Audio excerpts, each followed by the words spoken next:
السلام علیکم ورحمۃ اللہ وبرکاتہ.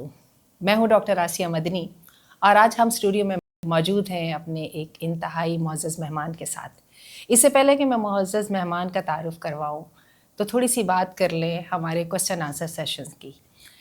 جب میں نے سوالات کے جوابات دینے شروع کیے تو اللہ تعالیٰ نے اس کو خاصی مقبولیت عطا فرمائی اور بتدریجاً سوالات اور جوابات کا سلسلہ بڑھتا سے بڑھتا چلا گیا.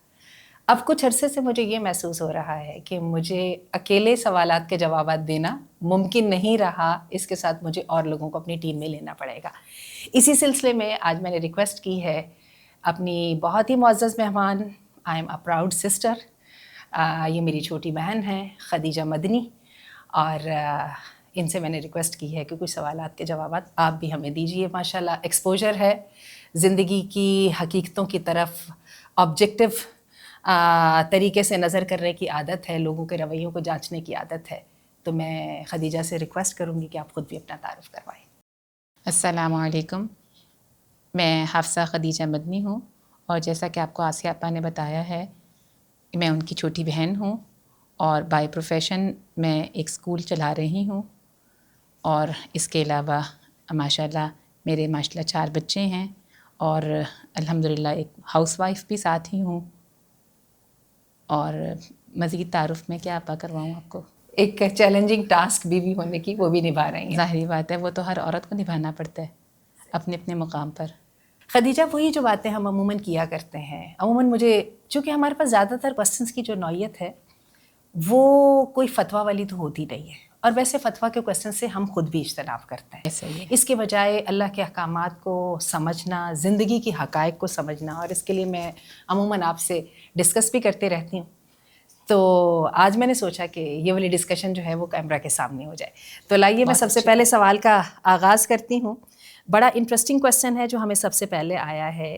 کوسچن پوچھنے والی نے کہا ہے کہ ان کی ارننگ اچھی ہے اور خاصا اچھا کماتی ہیں، والدین کو دیتی ہیں، فیملی کو دیتی ہیں، لیکن فار ایگزامپل اگر ان کی سیلری $10 ہے تو اگر وہ اپنی فیملی کو یہ بتائیں کہ میرے پاس تو صرف $5 ہیں، تو کیا اس میں کوئی دھوکہ دہی تو نہیں ہوگی؟ حالانکہ ان کا مقصد کو کسی کو دھوکہ دینا نہیں ہے، بلکہ ان کا مقصد چیزوں کو ذرا اچھے طریقے سے آرگنائز کرنا ہے. آپ کا کیا خیال ہے؟ سوال اچھا ہے، اور میں سب سے پہلے تو یہ کمنٹ کروں گی بہت بڑے دل کی مالکہ ہیں کہ ماشاءاللہ کما رہی ہیں، اور نہ صرف خود اس کو استعمال کر رہی ہیں بلکہ اپنے رشتہ داروں کو، اپنے قریبی لوگوں کو بھی اس سے استفادہ کروا رہی ہیں.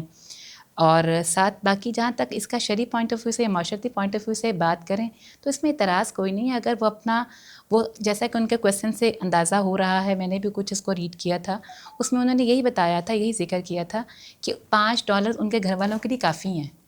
اگر $5 ان کے گھر کے لیے کافی ہیں اور ماشاءاللہ وہ اتنی رسپانسیبل ہیں کہ باقی $5 کو ایز اے سیونگ یا ایسا کسی مشکل وقت کے لیے وہ ریزرو رکھ رہی ہیں، تو اس میں کوئی حرج نہیں ہے، کیونکہ شریعت ان کا پابند نہیں کر رہی کہ وہ ضرور بتائیں کہ وہ کیا کما رہی ہیں اور کیا کر رہی ہیں. دوسرے یہ ملکیت ان کی ہے، اور ملکیت ان کی ہے، اور ماشاءاللہ وہ اس کو آرگنائز بھی خود کر رہی ہیں، تو میرا خیال ہے اس میں کوئی حرج نہیں ہے. ویسے بھی کہتے ہیں کہ وہ کمانے والے سے، مرد کے لیے کہا جاتا ہے اس کی تنخواہ نہیں پوچھنی چاہیے اور عورتوں سے عمر نہیں پوچھنی چاہیے. تو کچھ چیزیں ایسی ہوتی ہیں جو آپ کو اپنی اولاد سے، لیکن جب عورتیں مردوں والے کام کریں گی تو پھر ان کو بھی ان چیزوں اسی کو طرح جسٹیفائی سے بھی کیا جائے گا. تو اس کا مطلب ہے کہ میں اور آپ چونکہ دونوں ورکنگ ویمن ہیں، لہٰذا ہم اس کو اچھے طریقے سے سمجھتے ہیں. چلیے جی نیکسٹ کوسچن کی طرف آتے ہیں. یہ صحابہ کا کوسچن ویسے مجھے کچھ سمجھ نہیں آیا، اور آپ کو یاد ہے میں نے بھی آپ سے شیئر کیا تو آپ بھی کہنے لگیں کہ مجھے بھی سمجھ نہیں آ رہا، لیکن کچھ نظر ایسا آ رہا ہے کہ ان کا دل کا رشتہ تھا کسی کے ساتھ اور وہ صاحب دنیا سے چلے گئے، اور جاتے وقت انہوں نے ان کو کہا کہ میری قبر کو بھی زیارت کرنا، میرے لیے دعا بھی کرنا، اور مجھے اپنی یادوں میں بھی یاد رکھنا. اب یہ کہتی ہیں کہ دعا تو میں کرتی ہوں، صدقہ خیرات بھی کرنے کی کوشش کرتی ہوں، لیکن مجھے ایک عجیب سا احساس ہوتا ہے کہ ان کے ساتھ تو میرا کوئی رشتہ ہی نہیں تھا، وہ تو نامحرم تھے، کوئی رشتہ تو بنا ہی نہیں، تو میں کس منہ سے، کس تعلق کے واسطے سے ان کی قبر کی زیارت کرنے جاؤں؟ آپ کیا کہیں گی؟ کچھ مجھے اس سوال کی سمجھ تو آ رہی ہے، لیکن میرا خیال ہے زیادہ بہتر ہے کہ آپ تجربہ کار ہے، ذرا آپ ہی جواب دیں. لیکن ابھی جب ہم اس پہ ڈسکس کر رہے تھے تو آپ نے کہا کہ جس راستے جانا نہیں اس کا پتہ کیا پوچھنا. کہنے کا مطلب یہ ہے کہ لیٹس موو آن، اور یہ ہے کہ مرنے والوں کے ساتھ مرا نہیں جاتا، اور موجودہ رشتے میں بھی ناپسند کریں اس بات کو، اور ناپسند بھی کریں، اور میرا خیال ہے کہ انسیکیور ہو آپ جاتے ہیں. موجودہ بانڈنگ بھی ڈیولپ نہیں کر پائیں گے جب تک آپ پچھلی والی سے جان نہیں چھڑائیں. ایسا ہی ہے، یہ اللہ کی چین ہے، یہ اللہ کا سنت ہے، اللہ کا طریقہ. چلیے جی، بارک اللہ فیک.